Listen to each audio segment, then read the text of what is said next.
Et Simon dit à Marie, sa mère, « Et à toi-même une épée te transpercera l'âme, afin que les pensées de beaucoup de cœurs soient dévoilées. » Luc 2, 33-35. La signification de Christ est aussi une épée te transpercera l'âme. L'épée n'est pas une petite chose.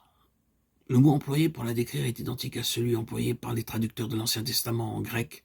C'est le même mot qui a été employé pour l'épée de Goliath. Ici, le mot grec signifie un grand sabre, trace, une chose redoutable. Une grande épée te percera ton âme, parlant naturellement de sa douleur, de son angoisse, quand elle verrait cet enfant alors parvenu à l'âge adulte exposé sur la croix. Simon dit aussi, afin que les pensées de beaucoup de cœurs soient dévoilées. Cela montre que ce n'est vraiment que par la communion aux souffrances de Christ que nos cœurs sont dévoilés. C'est quand nous sommes introduits dans la communion de ses souffrances et que nous souffrons avec lui que les pensées de beaucoup de cœurs apparaissent sous forme de sympathie ou d'antipathie. Quelques-uns, quand ils voient le peuple du Seigneur souffrir pour ses intérêts, manifestent de l'amertume, du ressentiment et sont contre le Seigneur parce qu'ils ne comprennent pas. Ah, combien de fois des parents se rebellent et ont du ressentiment quand un jeune homme ou une femme, dans la pleine consécration au Seigneur Jésus, accepte la communion de ses souffrances et livre sa vie en sacrifice.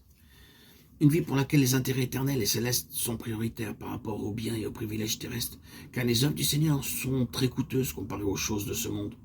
Parfois, les amis se détournent d'eux et les prennent pour des fous, tout ce qui s'ensuit. Les cœurs des autres commencent à être dévoilés à cause de leur communion aux souffrances du Seigneur. Les pensées du cœur sont mises à nu et exposées en plein jour. Il est nécessaire que cela se produise. Vous constaterez souvent que tout cela provoque tôt ou tard une crise dans les cœurs. Ah, quelle histoire est liée à cela! Combien de fois un homme qui a été appelé en raison de sa dévotion au Seigneur a souffert terriblement entre les mains de sa propre famille, étant persécuté et condamné à l'ignominie.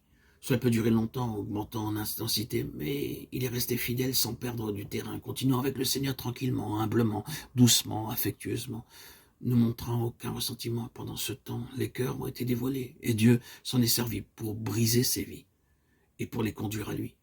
C'est seulement un aspect de cette question. Les pensées de beaucoup de cœurs sont dévoilées par la communion de ses souffrances.